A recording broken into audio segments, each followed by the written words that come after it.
Hi everyone, welcome to sketching. Yes, it's day 29 of my sketching challenge. That means we've only got one more day left of my 30-day sketching challenge. I can't believe it's actually coming to an end.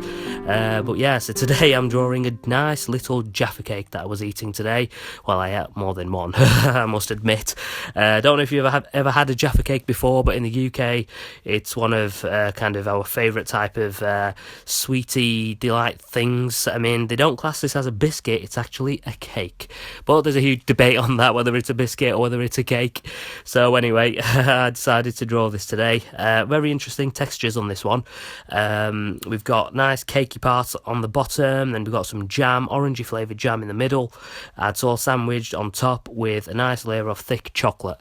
So today I decided to go ahead and use the dry brush to just lay out some of the colour. I changed the background colour to a very, very slight grey to kind of give it a bit more of a dynamic feel. I'm going to warn you in advance, I'm full of the cold. It's not getting any better, so if you hear loads and loads of sniffly noises, I apologise in advance. And if all of a sudden I become really quiet, that means I'm having a sneezing attack or a coughing attack. But you'll probably be glad, because then you won't hear my voice anymore. Anyways, yeah, so basically after I laid out the colour using the dry brush, I just went over it with the acrylic brush, because with the acrylic you can really get some decent glazes on top. So yeah, so in terms of colour wise, there's not that many colours going on over here. We've got browns, oranges, and some yellows in there as well. But again, because of the texture, I think it's a very interesting draw, this one, and I would give this one a go. The image isn't very good. I mean, I did try getting as much lighting on it as I could, and I was a little bit late with the drawing challenge today, so that's why I'm kind of posting this pretty much right towards the end of the day, but it will still count as day 29. So yeah, so I hope you are enjoying these videos, and I hope you are kind of, sketching along with me. Hopefully this weekend I might work on maybe a standalone painting that I do on the iPad. We'll see how I go, and we'll see how this cold, or should I say, we'll see how I recover from this cold, because it is really horrible, this virus that I've got. It's been everywhere. I mean, everybody I speak to has said, yes, we've been ill for a week. It's taken some people a couple of weeks to recover, so I hope I haven't got that one. It's all purely because of the cold at this time of the season. But anyway, let's have a look back at this sketching drawing, getting sidetracked again. So I'm just adding on the details with the 6B pencil, and just using the tilt function there to kind of shade in some of the lighter areas on top of that chocolate bulge that's on top of that jam. That jelly jam that you have in the middle. So yeah, so it's very interesting. Overall, I was happy with the drawing. I think it took me around about 25 minutes to do. But yeah, I mean, I could have really spent a lot more longer on it, but I guess because I wasn't feeling too great, and then I had the baby crying on the side, and I was having a sneezing attack, I just thought I'll just give it a quick go, 20-25 minutes, that'll be the job done for the day. But yeah, again, like you guys don't have to spend too long on it, like I keep saying every day. Just spend 5 minutes on something, but just get something done. Hopefully, if you have been following me on this, or if you're about to start following me on this, then it's just a great practice and a warm-up to kind of, for the newer things to come in 2018 that I'll be working on.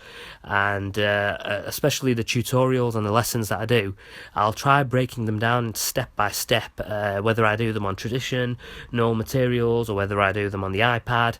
I'll just break everything down and maybe have like episodes, like maybe have one painting divided into, I don't know, 5 or 6 episodes where I break everything down that you can literally follow step by step.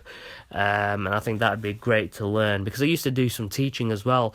Very, very long time ago, I used to do some teaching. I always found that step by step works best, rather than somebody drawing something and then afterwards you've got to follow it.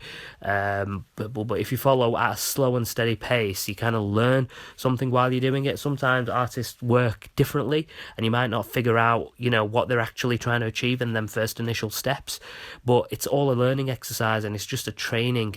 You'll have your own styles and way of working. So I think it's really good to get this sketching challenge done. But yeah, so all I'm doing now is I'm just adding some details to that spongy part at the bottom of this cake, this Jaffa cake, and it worked out pretty nice. I mean, it's quite difficult to, really, bring out that gloss and that shine on the kind of, contours and bumps on this particular object, because you're working with such dark colours, and also because of the limited time. But yeah, even when you're doing a quick sketch, I wouldn't get too worried about getting it right, or it being perfect, or you don't know when to stop. Just put something on paper, and then after that 30 days, you've got 30 drawings, 30 pieces of artwork that you can go through systematically, and then you can spend time doing each one of them again, because then when you tackle that subject again, you might tackle it completely differently, because what you might have done previously in this sketching challenge, you might think, oh, I could do this better. But that's the whole point of this process that I'm trying to kind of get people to do, especially if you want to get back into art, or if you want to start in art from scratch.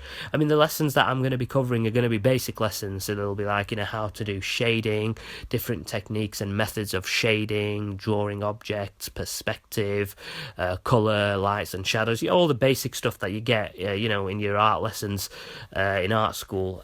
So I guess you always do need a bit of technical knowledge, especially when you're doing art or any subject really, but it's all relative in the end of the day, because if you're doing art for a personal reason, so if you're doing it to kind of just express yourself, then I would even argue that you don't really need the technical skills, because you're just doing it for fun and to express yourself.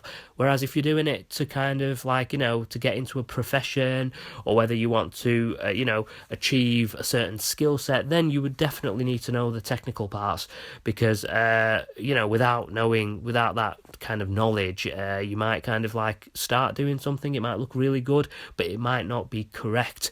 And that's where you get judged on, especially in the professional industry. If you've not done something properly, the people who are judging your work, your kind of mentors and your managers, and basically your clients, they'll kind of spot it a mile away. But if you're doing it for fun, and I encourage you to do it for fun, because in the end of the day, a profession and a job is something different. It's great if you love what you do, but if you've got spare time and you want to do it as more of a hobby, then I wouldn't worry about the technical things too much. I'd just follow the basic technical things that I'm going to teach on this channel, because they really are going to be basic. I'm not going to go into too much detail, so it's not going to be a fully fledged degree in art or anything like that. It's literally just going to be basics of kind of starting you off, getting you warmed up, and this 30-day challenge is all about that. So all I'm doing now is I'm just adding in the highlights with the technical pen from the ink set in Procreate. Procreate for me is really my go-to app. It always has been in the digital field, where iPads are concerned, where mobile tablets are concerned. Well, it only comes on the iPad in Apple anyway. I've also used Samsung tablets, where I've used Sketchbook Pro, which is also a very good app. But generally, I think Procreate, especially with these new blending brushes that they've got in these updates that they did a couple of months back, they've just really taken it to that next level. And especially with all these functions that you have in layers, they really are kind of closing that gap between working professionally on a desktop computer using Photoshop and being able to work on a mobile device. Obviously, it's never going to be the same. From a graphic design perspective, I use Photoshop, I use Illustrator, I use InDesign, I use the whole Adobe suite in my day-to-day job. But I wouldn't be able to do all that using an iPad. It's just a very handy device, though, especially when you can connect it up to your machine, your desktop machine, and go in with the Apple Pencil. It's great. But I'll speak more about that in the coming videos, hopefully. But yeah, so all I'm doing now is I'm just adding some darks in with the airbrush. I'm going in quite dark to really get that gloss and shine on the outer part of the chocolate, and now in between the sandwich part where the jelly is and the spongy part is. And yeah, so it worked out pretty nice. I just used the oranges again to do some highlighting. And yeah, I was quite pleased with this one. In the amount of time that I spent, I think it was a half decent job, I guess. And all I'm doing now is just adding the drop shadow on the table, and that's my standard procedure, just going in really dark with the airbrush and then just lowering the opacity so that it looks nice and uniform to a nice mid-grey colour. And I think that's pretty much it for this one. So thank you so much for your time, thank you so much for your support. Please give the video a thumbs up, please also subscribe to the channel, and please also share the channel with friends and those who you know that are interested in art, so that we can all learn from each other. And thanks so much for your time, and hopefully I'll see you on the final drawing tomorrow. So